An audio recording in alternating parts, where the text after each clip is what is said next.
तो यार ये है आज की हमारी इस कहानी का मेन कैरेक्टर जिसका नाम है रे। इसके पास इस दुनिया की सबसे बड़ी ताकत है और इस पूरे वर्ल्ड में इससे ज्यादा पावरफुल और कोई भी नहीं। इसकी पावर्स के सामने वर्ल्ड की टॉप लेवल मैजिशियंस और फाइटर्स भी कुछ नहीं कर पाते। असल में इस एनिमी के अंदर दो तरह की फैमिलीज के लोग रहते हैं, एक रॉयल फैमिली और एक ऑर्डिनरी फैमिली। रॉयल फैमिलीज के लोग ऑर्डिनरी फैमिली के लोगों को कभी भी अच्छे से ट्रीट तक नहीं करते। ये लोग बिल्कुल ही ऑर्डिनरी फैमिली के लोगों को नीचे जाति का और कमजोर मानते हैं और ये अपना मेन कैरेक्टर रे इसी ऑर्डिनरी फैमिली से बिलोंग करता है। उसके पास भले इस पूरे वर्ल्ड की टॉप लेवल पावर्स हैं, लेकिन उसके अकेडमी में कोई भी स्टूडेंट उसके इन पावर्स के बारे में नहीं जानता। हर कोई उसे बस एक कमजोर और नीची जाति का मानता है। लेकिन यार इनको क्या पता कि अपना मेन कैरेक्टर रे, जिसे लोग अपने सामने कुछ भी नहीं समझते, वो पावर्स के मामले में इनके बापों का ही बाप है। इस कहानी की शुरुआत एक लड़के से होती है जो कि भागते हुए एक आदमी की तरफ जा रहा था, लेकिन इतने में कोई अनजान चीज आकर उस आदमी को वहीं पर खत्म कर देती है। और जब वो लड़का मुड़कर देखता है तो उसकी एक और साथी जमीन पर पड़ी हुई थी। अपने दो साथियों को इस हालत में देखकर उसका गुस्सा बहुत तेज से बढ़ने लगा, जिससे उसकी पावर्स आउट ऑफ कंट्रोल हो जाती है और उसके चारों तरफ एक काफी बड़ा आइस बॉल क्रिएट हो जाता है। लेकिन कुछ ही देर में वो आइस बॉल पूरी तरह से कांच के टुकड़ों में बिखर गया। अब यहाँ पर इसके सीधा कुछ सालों बाद का सीन दिखाया जाता है, जहाँ एक मैजिक अकेडमी में रे नाम का एक लड़का एडमिशन लेता है। अंदर जाते हुए जब वो अपनी बुक में क्लासरूम का रास्ता ढूंढ रहा था कि तभी उसे एक लड़की टकराती है। अब इससे पहले वो लड़की नीचे गिरती, अपना रे बिल्कुल एक हीरो स्टाइल में उसे पकड़ लेता है। रे का ये हैंडसम चेहरा देखकर वो लड़की बिल्कुल ही शर्म के मारे लाल हो गई और रे से उसके बारे में पूछती है। उसके पीछे खड़ी दो लड़कियां बातें करने लगी कि मैंने सुना है कि आज हमारी इस अकेडमी में एक ऑर्डिनरी लड़का पढ़ने आने वाला है, लगता है ये वही है। अभी सुनते ही जो लड़की पहले तो रे से शर्मा रही थी, वो तुरंत ही पीछे हटकर उसे ऑर्डिनरी क्या के काफी बुरा भला सुनाने लग जाती है। वो तो बिल्कुल ही ऐसी हरकत करने लग जाती है कि जैसे उसका हाथ पता नहीं किसी कीचड़ में लग गया हो। और यार ये लड़की ऐसा यहाँ पर इसलिए कर रही है क्योंकि जिस अकेडमी के अंदर अपने रे ने एडमिशन लिया है उसके अंदर सारे स्टूडेंट्स ही रॉयल फैमिली से बिलोंग करते हैं, जहाँ रॉयल फैमिलीज के लोग ऑर्डिनरी फैमिली के लोगों को बिल्कुल ही नीचा समझते हैं। जैसे काफी जगहों पर होता है ना कि लोग लोअर कास्ट और अपर कास्ट के बीच डिफरेंस क्रिएट करते हैं, वैसा ही कुछ यहाँ पर भी है। अब रे का सामना एल्बर्ट और उसके दोस्तों से होता है, जहाँ पर ये लोग भी ऑर्डिनरी स्टूडेंट से काफी नफरत करते हैं। उनके हिसाब से तो इस ग्रेट मैजिक अकेडमी में सिर्फ रॉयल फैमिली के बच्चों को पढ़ने का हक है, ना कि किसी ऑर्डिनरी फैमिली के बच्चों को। रे फिर भी उसे काफी अच्छे से बर्ताव करता है और उसे दोस्ती के लिए हाथ बढ़ाता है। लेकिन यार ये लोग रॉयल फैमिली के बच्चे जो है उनका बर्ताव तो कभी चेंज होने वाला था नहीं। रे उससे कहता है कि चाहे तुम लोग जो भी सोचो मेरे बारे में, मुझे उससे घंटा फर्क नहीं पड़ता, मैं तो इसी अकेडमी के अंदर पढ़ूंगा। ये सुनते ही एल्बर्ट गुस्से में आकर रे को मारने वाला था कि तभी रोज नाम की एक लड़की आकर उसे रोक लेती है। रोज को देखती ही एल्बर्ट और उसका पूरा ग्रुप वहां से जाने लग गया, क्योंकि रोज इस पूरे सिटी में टॉप 3 फैमिलीज में आती है। एल्बर्ट के जाने के बाद रोज रे को अपना नाम बताते हुए कहती है कि अगर तुम्हें इस अकेडमी के अंदर एडमिशन मिला है तो जरूर तुम्हें कुछ खास ही होगा। जाते हुए रोज उसे कहती है कि अगर तुम्हें कुछ भी प्रॉब्लम हो तो मुझसे आकर बात कर सकते हो। अब इसके बाद हमें ऑडिटोरियम का सीन दिखाया जाता है, जहाँ पर प्रिंसिपल सारे न्यू स्टूडेंट्स का वेलकम करती है। वो सभी से कहती है कि तुम लोग को यहाँ पर एडमिशन मिल गया, ये कोई बड़ी बात नहीं है, लेकिन आगे अब हर किसी को कड़ी मेहनत करके एक अच्छा मैजिशियन और स्वर्ड्समैन बनना होगा। प्रिंसिपल का लेक्चर खत्म होने के बाद रोज सबके सामने आकर स्टूडेंट्स का वेलकम करती है, और ऐसा इसलिए क्योंकि वो स्कूल की रिप्रेजेंटेटिव है। इसके बाद क्लासरूम में आने पर प्रोफेसर ग्रे रे को सभी स्टूडेंट्स से इंट्रोड्यूस कराती है। सभी रे को देख के हैरान थे और ज्यादा किसी को रे से प्रॉब्लम नहीं होती, लेकिन वही एल्बर्ट रे से बहुत चिढ़ रहा था क्योंकि वो एक ऑर्डिनरी के साथ कभी नहीं रह सकता। तभी जब रे क्लास में अपनी सीट पर बैठने के बाद बाहर देखता है तो बाहर का वो खूबसूरत नजारा अचानक से ही एक डिस्ट्रक्शन से भरी हुई जगह में बदल जाता है। पर सिर्फ कुछ ही देर में सब कुछ नॉर्मल भी हो गया। यहाँ पर देखने में ऐसा लगा कि जैसे रे को कुछ याद आ रहा है। रे का ध्यान क्लास में ना होकर बाहर था, जो देख के टीचर उसके ऊपर चौक फेंक दिया है। लेकिन यार रे हमेशा की तरह इस सब मामलों में अलर्ट रहा करता है, तो जल्दी से उस चौक को पकड़ लेता है। पर ये चौक थोड़ी अलग थी, उसको पकड़ते ही वो ब्लास्ट हो गया, जिसका पूरा डस्ट उसके चेहरे पर आ जाता है और पूरी क्लास में इससे उसका मजाक ही बन गया। वैसे भी डिस्ट्रक्शन से भरी जिस सिटी का नजारा दिखाया गया था उसके बारे में आगे तुम्हें जल्दी पता चल जाएगा। इधर क्लास में प्रोफेसर सभी को 7 ग्रेटेस्ट सॉर्सर के बारे में बताती है, और ये सॉर्सर्स को मैजिशियंस भी कहा जाता है, ऐसे लोग जिनके पास कुछ स्पेशल मैजिक एबिलिटी इस्तेमाल करने की ताकत होती है। इन 7 ग्रेट सॉर्सर्स में से फर्स्ट है इस अकेडमी की प्रिंसिपल, जिसे ब्लेड सॉर्सर भी कहा जाता है, और दूसरी कैरोलिन नाम की एक प्रोफेसर है जिसे स्पेल बाइंडिंग सॉर्सर भी कहा जाता है, और तीसरा एक आइस ब्लेड सॉर्सर। लेकिन यार किसी को भी इसके बारे में कोई जानकारी नहीं होती है, क्योंकि वो लास्ट वॉर के बाद कहाँ गायब है, किसी को भी इसके बारे में कोई भी जानकारी नहीं है। और अब बचे बाकी 4 सॉर्सर्स, लेकिन इनके बारे में भी किसी को कुछ ज्यादा पता नहीं। ऐसा ही माना जाता है कि आइस ब्लेड सॉर्सर इन सभी में सबसे ज्यादा ताकतवर है। प्रोफेसर उनसे कहते हैं कि तुम सबका एक गोल होना चाहिए कि तुम इन 7 ग्रेट सॉर्सर्स की तरह बनो, और यहाँ हमेशा की तरह एल्बर्ट को ब्लेड के होने से दिक्कत होती है। वो कहता है कि अगर हमें ग्रेट सॉर्सर बनना ही है तो हमारे बीच ऑर्डिनरी स्टूडेंट क्यों है, और यार तुम लोग भी अभी चिंता मत करो, रे के बारे में भी बहुत कुछ रिवील होना बाकी है। प्रोफेसर गुस्से में उसे कहते हैं कि अभी तुमने तो कुछ किया भी नहीं, लेकिन रे ने इस अकेडमी के टॉप एंट्रेंस टेस्ट और पर्सनल इंटरव्यू को पास किया है, इसलिए उसे एडमिशन मिला। वो अपने दम पर इस अकेडमी में आया है, तो मुझे नहीं लगता कि इससे तुम लोगों को भी कोई एतराज होना चाहिए।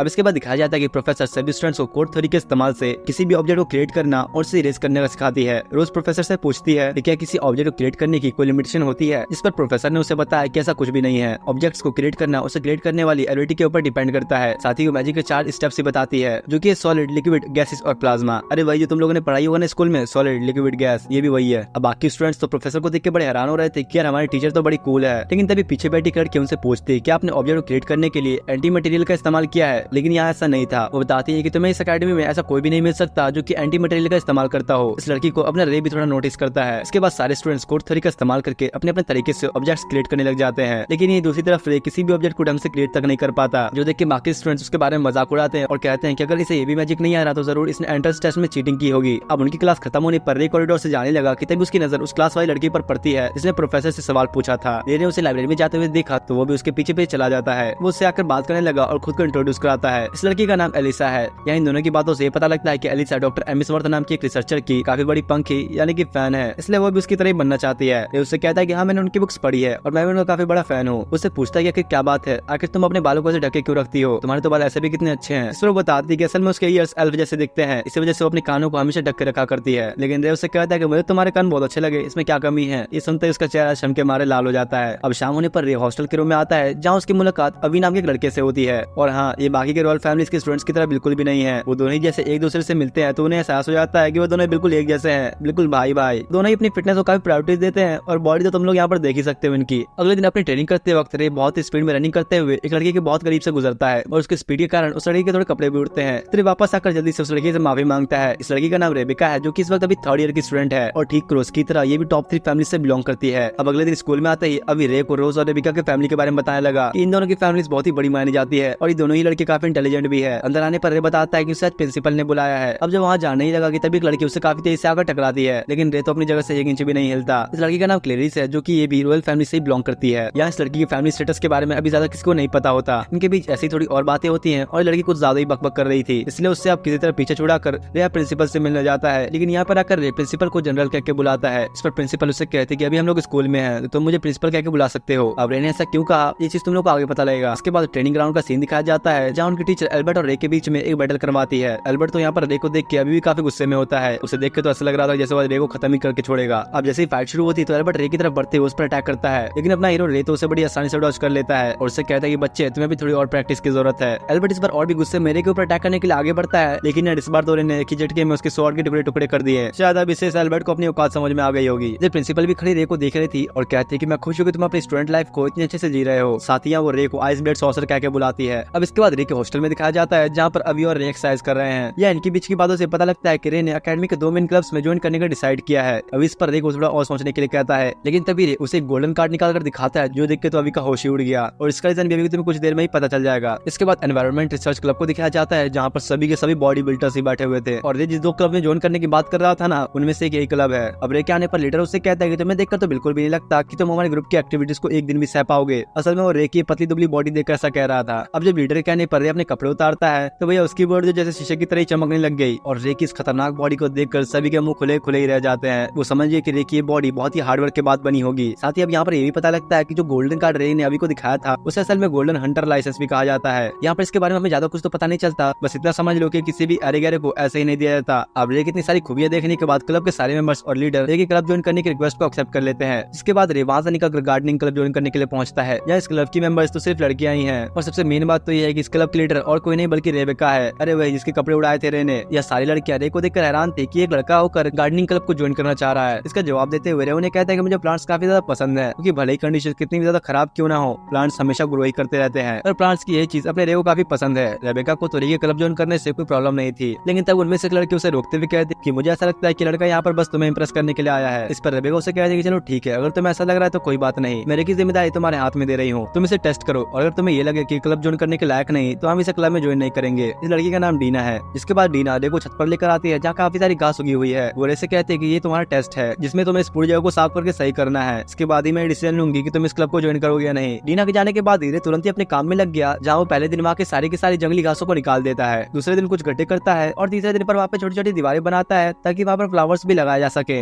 वो काम कर रहा था कि तभी रेबिका उसे खाने के लिए कुछ सैंडविचेस लेकर आती है। रेबिका का शुक्रिया करते हुए उन्हें बैठकर खाने ही लगता है कि तभी उन्हें नीचे से कुछ आवाज आती है जहाँ उन्हें देखने पर पता चलता है कि नीचे कुछ स्टूडेंट्स तलवारबाजी की प्रैक्टिस कर रहे हैं। रेबिका रे को बताती है कि ये लोग आने वाले कॉम्पिटिशन की तैयारी कर रहे हैं जहाँ उस कॉम्पिटिशन के अंदर स्ट्रॉन्गेस्ट स्वॉर्ड फाइटर को चुना जाएगा। इस सुनकर रे भी सोचने लगा कि शायद उसे भी इस कॉम्पिटिशन में पार्ट लेना चाहिए। अब इतने बातें करते हुए यहाँ रेबिका की नजर रे की चमकती हुई डोले शोले पर पड़ती है, जिसे वो तो लगातार घूरने लग जाती है और इसे कहती है क्या मैं तुम्हारी इस बॉडी को टच कर सकती हूँ। अब इतनी बॉडी बनाने का भी क्या ही फायदा कि अगर किसी लड़की के हाथ तुम्हारी इस बॉडी पर न लगे। इसके बाद दिखाया जाता है कि सही मेंबर्स रे की गार्डनिंग स्किल्स को देखकर काफी इंप्रेस हो गए थे और इन्हें भी उसे क्लब ज्वाइन करने की परमिशन दे ही देती है। कुछ देर बाद प्रिंसिपल रे को एक लेटर दिखाते हुए बताती है कि इंटेलिजेंस एजेंसी के अनुसार उनकी एकेडमी के अंदर शायद इस वक्त कोई जासूस मौजूद है, फिर तुम भी अब सावधान रहना। इसके बाद शाम होने पर रे अपने हॉस्टल की तरफ जाने लगा कि तभी रास्ते में उसे क्लेरिस दिखती है जो कि काफी बारीकी से जमीन पर चलने वाले कीड़ों को देख रही थी। ये लड़की याद है ना, ये वही है वर्क करने वाली। रे के पूछने पर वो कहते हैं उसे इन छोटे छोटे कीड़ों को देखना काफी पसंद है। वैसे तो ये चीज रॉयल फैमिली के लोगों के लिए काफी अजीब है और यही वजह है कि उसके पास कोई ज्यादा फ्रेंड्स भी नहीं है। रे क्लेरिस को अपना फ्रेंड बना लेता है, जिस पर बेचारी तो काफी खुशी हो गई कि आज से पहले उसको कोई फ्रेंड नहीं बना और वो भी बस इसीलिए क्योंकि उसको कीड़े पसंद है। अब जब रे यार उसका फ्रेंड बन ही चुका है तो अब उसके साथ उसे डेट पर भी तो जाना ही होगा, बात आगे भी तो बढ़ानी है। इसलिए क्लेरिस रे के साथ एक दिन जंगल में जाकर इंसेक्ट्स को देखने का प्लान बनाती है। अगले दिन क्लास में प्रोफेसर रे को डिफरेंट टेक्निक ऑफ सॉर्सरी के बारे में बताने के लिए कहती है। इस पर बताता है कि अभी टोटल 7 टेक्निक्स एग्जिस्ट करती है। यहाँ रे सारे टेक्निक्स के नाम बिल्कुल करेक्ट बताता है, जिसमें सारे स्टूडेंट्स भी शॉक थे क्योंकि भाई किसी को भी इतनी उम्मीद नहीं थी कि एक ऑर्डिनरी स्टूडेंट को इतना पता होगा। जाने से पहले प्रोफेसर सभी को बताती है कि अब तुम लोग का फर्स्ट प्रैक्टिकल एग्जाम होने वाला है, इसके लिए सभी को 4-4 का ग्रुप बनाना होगा। अब रे, अभी, एलिसा और रोज चारों मिलकर अपना एक ग्रुप बनाते हैं और यही रोज को रे के ग्रुप में देखकर सभी हैरान थे कि आखिर ये इस ऑर्डिनरी के साथ ग्रुप बना रही है। इसके बाद सभी लोग प्रैक्टिकल एग्जामिनेशन के लिए फॉरेस्ट के बाहर इकट्ठा हो जाते हैं। टीचर उन्हें बताती है कि तुम सभी ग्रुप्स को फॉरेस्ट में जाकर चेक पॉइंट पर से स्टैम्प्स कलेक्ट करने होंगे और जिस ग्रुप के पास सबसे ज्यादा स्टैम्प्स होंगे वही ग्रुप विनर बनेगा। साथ ही में इस फॉरेस्ट में काफी सारे मॉन्स्टर्स भी हैं, तो इसे लड़ने के लिए तुम्हें अपनी कॉम्बैट स्किल्स का भी इस्तेमाल करना होगा। इसके तुरंत बाद प्रोफेसर एग्जाम स्टार्ट करती है। सुनते ही रे और उसका पूरा ग्रुप जंगल की तरफ निकल जाते हैं। जंगल में घूमते हुए अचानक से एलिसा के सामने काफी बड़ा मॉन्स्टर आ जाता है जो देख के वो कुछ ज्यादा ही डर जाती है। लेकिन यार अब इनके साथ रे है तो इन छोटे मोटे मॉन्स्टर से क्या डरना। वो आते ही अपनी एक ही अटैक में उस मॉन्स्टर के बीच से 2 टुकड़े कर देता है जो देखे तो सभी हैरान थे। इसके बाद थोड़ा आगे जाने पर उन लोगों को उनका फर्स्ट स्टैम्प मिल जाता है। लेकिन वही इधर एल्बर्ट और उसका पूरा ग्रुप जंगल में खो चुका था। धीरे धीरे ऐसे ही जंगल में घूमते घूमते रात हो जाती है। रे और उसका पूरा ग्रुप मस्त जंगल के बीच रुक कर आराम करते हैं। वो सभी देखी काफी तारीफ करते हैं क्योंकि यार उसकी ना सिर्फ कॉम्बैट ट्रेनिंग अच्छी है बल्कि वो तो सर्वाइवल ट्रेनिंग में भी काफी एक्सपीरियंस्ड है। और रे के पास इतनी सारी एबिलिटीज होने के कारण रोज को तो रोज बस शक होता है। उसे ऐसा लगने लगा कि शायद रे उनसे भी कोई बात छुपा रहा है। अभी जब रोज से उसके बारे में पूछता है तो कहती है कि मुझे बाकियों की तरह अपनी फैमिली की रियलिटी से कोई लेना देना नहीं है। अभी रे से कहता है कि यार तुम तो हमारी उम्मीदों से भी ज्यादा बेहतर निकले। अब अभी से सब सुनते ही रे को अपनी जनरल की याद आती है क्योंकि उन्होंने भी उनसे कुछ ऐसी बात की थी। इसके बाद आपको ज्यादा रात होने पर तीनों ही सो जाते हैं, लेकिन वही रे बैठकर आसपास के माहौल पर नजर रखता है। इसी बीच उसे अपनी मास्टर की बात याद आती है जहाँ उन्होंने उससे कहा था कि अगर तुम्हें एक स्टूडेंट की तरह नॉर्मल लाइफ जीनी है तो तुम्हें अपनी आइडेंटिटी सभी छुपा कर रखनी होगी। कुछ देर बाद सुबह होने पर रे और उसके सभी साथियों को किसी के चिल्लाने की आवाज आती है। रे सुनते ही बिना कुछ सोचे जल्दी से उस आवाज की तरफ भागने लग गया, जहाँ आगे चलकर उसे दिखता है कि एक बड़े से मॉन्स्टर ने एल्बर्ट और उसके पूरे ग्रुप पर अटैक कर दिया है। लेकिन वही एल्बर्ट भी इस मॉन्स्टर के सामने कुछ भी नहीं कर पाता। इतने में रे एल्बर्ट को पुकारता है, जो सुनते ही वो मॉन्स्टर अब रे की तरफ अपना जाल फेंकने लगा। लेकिन भाई यहाँ पर अपने रे की स्पीड इतनी ज्यादा थी कि वो उससे बचते हुए सीधा जाकर अपने शॉट को लेकर उसके अंदर ही घुसा देता है। मॉन्स्टर को खत्म करने के बाद रे एल्बर्ट को उठाने के लिए आगे बढ़ता है, लेकिन यहाँ पर भी इसकी हमेशा की तरह वही हरकत होती है और ये अपनी रॉयल्टी के घमंड में आकर उससे हेल्प लेने से मना कर देता है। और इसे कहता है कि तुम तो एक ऑर्डिनरी हो, तुम्हें क्या लगता है मैं तुम जैसे मदद लूंगा। इधर अब यहाँ इतने में रोज, अभी और एलिसी पहुंच गए। अभी और एलिस एल्बर्ट के ग्रुप की मदद करने के लिए जाते हैं उन्हें पेड़ से नीचे उतारने के लिए। लेकिन भाई इधर तो अभी भी अपनी रोज को इस बात पर यकीन नहीं हो रहा कि रे ने आकर अकेले इस मॉन्स्टर को मार दिया। और अब आखिर में वो रे से पूछ ही लेती है कि यार आखिर तू है कौन। तभी दिखाया जाता है कि इन लोगों को पेड़ के पीछे से कोई छुप कर देख रहा है। वो अपने मैजिक इस्तेमाल करके उस मरे हुए मॉन्स्टर को वापस जिंदा कर देता है, पर इस बार उस अनजाने इंसान के मैजिक की वजह से उस मॉन्स्टर का अपीयरेंस पूरी तरह से चेंज हो जाता है। ये देखे तो रे को भी कुछ समझ नहीं आता कि भला ही फिर से कैसे जिंदा हो गया। वो तेजी से आगे बढ़ते हुए उस मॉन्स्टर के ऊपर अटैक भी करता है, लेकिन उसकी खाल कुछ ज्यादा सख्त होती है तो उसके अटैक का कोई असर नहीं होता। जो देख के अब रे की पूरी टीम एक साथ आती है। रोज अपना फायरवॉल क्रिएट करके उसे थोड़ा दूर फेंकती है। इतने में अभी और एलिस भी अपनी पावर्स एक साथ मिलाकर उस पर अटैक करते हैं, जिससे अब जाकर उस मॉन्स्टर का थोड़ा सा बैलेंस बिगड़ता है। मौका देखकर रे डायरेक्ट ही जाकर उस मॉन्स्टर के बीच से 2 टुकड़े कर देता है। अभी और बाकी लोग तो ये देखकर काफी खुश होते हैं, लेकिन वही अब एल्बर्ट को भी रोज की तरह रे के ऊपर शक होने लगा। एल्बर्ट के दोस्त उससे कहते हैं कि यार हमने अब तक जितना भी रे के बारे में सोचा था ये तो उससे काफी अलग है, पर हमेशा की तरह यार इस बार भी इसको रे से चिड़ी मचती है। रे जैसा भी है एल्बर्ट को इसे कोई फर्क नहीं पड़ता, बस वो हमेशा रे के ऑर्डनरी होने की वजह से चिढ़ता है। दूसरी तरफ रे और उसके पूरे ग्रुप ने जंगल में बचे हुए आखिरी स्टैम्प को भी कलेक्ट कर लिया। रे ने यहाँ पर एलिस को अपने कंधे पर बिठाया हुआ है क्योंकि वो काफी थक चुकी है। इसके बाद फॉरेस्ट के बाहर का सीन दिखाया जाता है जहाँ पर प्रैक्टिकल एग्जाम का इंस्ट्रक्टर रे के ग्रुप को विनर अनाउंस करता है, क्योंकि उन लोगों के पास अब तक के सबसे ज्यादा स्टैम्प्स हैं। पर वहीं रे को विनर बनता देख बाकी स्टूडेंट्स खुश नहीं होते। वो बिल्कुल भी नहीं चाहते थे कि जिस ग्रुप में ऑर्डिनरी हो वो जीत जाए, लेकिन भाई अपने रे के ग्रुप मेंबर्स को इन लोगों की बातों से उतना कोई फर्क नहीं पड़ता। अब इसके बाद एक घर के अंदर एक लेडी को दिखाया जाता है जो कि बड़ी उम्मीद लगाकर किसका इंतजार कर रही थी। तो उसके मेड ने आकर उससे बताया कि आप जिसका इंतजार कर रही थी वो आ चुका है। और जब दरवाजा खुलने पर सामने रे खड़ा होता है। इसके बाद रे उस लेडी से बात करता है और इनके बीच की बातों से पता लगता है कि असल में ये लेडी कोई और नहीं बल्कि रे की मास्टर है। मास्टर उसे देख के काफी खुश होती है क्योंकि वो भी यही चाहती थी कि रे एक नॉर्मल स्टूडेंट की तरह अपनी जिंदगी बिताए। रे के पूछने पर मास्टर बताते कि वो इस वक्त ब्रेन को स्टडी कर रही है। असल में सभी लोग मैजिक को यूज करने के लिए अपनी बॉडी की एनर्जी और आसपास के एनवायरनमेंट के मटेरियल का इस्तेमाल करते हैं, लेकिन वही ये मैजिक अगर हम लोग अपने ब्रेन का इस्तेमाल करते हुए करें तो इससे उस मैजिक की एनर्जी काफी बढ़ जाती है। और इसी रिसर्च को एक ऑर्गेनाइजेशन चुराने की फिराक में है। इसके बाद रे अपनी मास्टर को व्हीलचेयर पर जंगल घुमाने निकलता है क्योंकि वो काफी समय से अपने घर से बाहर नहीं निकली थी। या इनकी बातों से पता लगता है कि रे बचपन से काफी हिम्मत वाला है, क्योंकि ऐसे काम जिसे एलिट सोल्जर्स तक करने से डरते थे उसे रे बड़ी आसानी से कर दिया करता था। मास्टर के पूछने पर रे बताता है कि मैंने इस वक्त अकेडमी के अंदर कई सारे दोस्ती बनाए हैं, जिसमें से एक एलिस नाम की लड़की है और वो आपकी काफी बड़ी फैन है। मतलब एलिस जो रिसर्चर की फैन है ना, वो और कोई नहीं बल्कि रे की मास्टर ही है। घर वापस आने पर मास्टर रे को उसकी ट्रेनिंग के लिए खुद के लिए कोई एक बुक देती है जिससे वो एक अच्छा सॉर्सरर बन सके। और तुम लोग चिंता मत करो, अभी रे के बारे में बहुत कुछ रिवील होना बाकी है कि आखिर वो कौन है। इधर अगले दिन मॉर्निंग में जॉगिंग करते वक्त रे की मुलाकात एलिस से होती है, जहाँ एलिस सिटी की सेंट्रल लाइब्रेरी में पढ़ने जा रही है। इस पर रे उसे कहता है कि मैं भी तुम्हारे साथ चलना चाहता हूँ। अब भाई रे से सुनकर तो शर्म के मारे लाली हो जाती है और अगले पल वो बिल्कुल बंटन के सामने आती है, क्योंकि अब वो रे के साथ जा रही है ना, थोड़ा तो बंटन के जाना ही होगा। लाइब्रेरी में आकर एलिस तो हमेशा की तरह डॉक्टर एलिसवर्थ की रिसर्च की बुक पढ़ती है, लेकिन इधर अपना रे बैठ के लव स्टोरीज की बुक पढ़ता है। अब जब इसके बाद दोनों लाइब्रेरी से बाहर आते हैं तो यहाँ क्लैरिस उनके ऊपर छुपकर नजर रखे हुए है। असल में इस बेचारी का दिल भी रे पर आ चुका था, तो उसे समझ नहीं आता कि वो कैसे जाकर उसे बात करे। इतने में रे की नजर भी उसके ऊपर पड़ती है, जो देखे तो ये बेचारी भी शर्म के मारे लाल हो गई। रे उसके पास आकर उसे लंच के लिए इन्वाइट करता है। अब लंच करने के लिए रे अकेला थोड़ी ना आता, दो लड़कियों को साथ लेकर आता है और एलिस और क्लैरिस को दोनों को एक दूसरे से इंट्रोड्यूस कराता है और अपना ये रिसर्च प्लेबॉय की तरह ना दोनों की तारीफ करता है। मुझे तो लगता है कि दोनों को ही पटाने के फिराद में है। और यार अभी तक तो सिर्फ क्लैरिस ही रे के ऊपर फिदा थी, लेकिन अब तो एलिस का भी यही हाल है। लंच खत्म होने के बाद दोनों ही रे को बाय बोलकर अपने हॉस्टल की तरफ निकल जाते हैं। इधर रे भी जब अपने हॉस्टल की तरफ जाने ही लगा कि तभी उसकी नजर रोज पर पड़ती है। रे के पूछने पर वो बताती है कि मैजिक कॉम्पिटिशन नजदीक आने की वजह से वो अपनी फैमिली के साथ अरेंजमेंट्स करने में काफी बिजी हो चुकी है। अब बातों बातों में यहाँ रे भी उसे बताता है कि वो अभी एलिस और क्लैरिस का लंच करके आया है, जो सुनकर तो अब रोज भी थोड़ा जलस फील करती है। देख रहे हो ना कितनी लड़कियां फिदा हो चुकी है इस पर। इसके बाद प्रोफेसर ग्रे और रे को बात करते हुए दिखाया जाता है, जहाँ इनके बीच की बातों से पता लगता है कि प्रोफेसर ग्रे भी रे के साथ पहले मिलिट्री में काम कर चुकी है और उसके मास्टर की तरह प्रोफेसर ग्रे भी रे को इस तरह अपनी स्टूडेंट लाइफ एंजॉय करता देख काफी खुश है। दूसरी तरफ इधर एल्बर्ट को दिखाया गया, जो कि पूरे जंगल में ही आग लगाना शुरू कर देता है और बहुत ही गुस्से में रे का नाम लेता है। साथ ही उसके पीछे एक अनजान इंसान भी खड़ा हुआ था। अगले दिन अकेडमी के अंदर थोड़ा आज जल्दी आ जाता है, तो इसलिए डीना उसे गार्डनिंग क्लब के ऑफिस की देते हुए कहने लगी कि आज तुम्हें ऑफिस को संभालना होगा, क्योंकि अभी बाकी लड़कियां किसी दूसरे काम में बिजी है। अब रे जैसे ही ऑफिस के अंदर जाता है तो वो गलती से रेबेका के ड्रेसिंग रूम के अंदर चला गया। रे भी अब क्या ही करता, वो चुपचाप बिना कुछ बोले दरवाजा बंद कर देता है। इधर रोज ट्रेनिंग ग्राउंड में एक लड़की के साथ फाइट करने में लगी थी, जहाँ वो किसी तरह उसे हराई देती है। रोज यार रे को देखते ही उसे फाइट के लिए चैलेंज करती है। फाइट के शुरू होते ही रोज ने बिना रुके रे के ऊपर अटैक्स करने शुरू कर दिए, लेकिन यार अपना हीरो भी कम थोड़ी है, उसकी स्पीड इतनी थी कि रोज का एक भी अटैक उसके ऊपर नहीं लगता। रोज ये देखकर कहती है कि मैं अच्छे से जानती हूँ कि तुम मैजिकल पावर्स इस्तेमाल करने में ज्यादा अच्छे नहीं हो, लेकिन तुम्हारी तलवारबाजी काफी बेहतरीन है। यही वजह है कि मुझे तुमसे एक बैटल करनी थी। रोज अब अचानक से रे के ऊपर अपने नॉन स्टॉप अटैक्स बरसाती है, जब वो भी उससे बचने की पूरी कोशिश करता है, लेकिन इसी बीच उसे बचपन में अपनी की हुई ट्रेनिंग याद आने लगी। इस वजह से वो अब रोज को चोट पहुंचाने ही वाला था कि तभी उसके सर के अंदर उसे एक दर्द फील होता है, जिसकी वजह से वो और उसकी तलवार दोनों ही नीचे गिर जाते हैं। इससे अब रोज इस फाइट की विनर बनती है।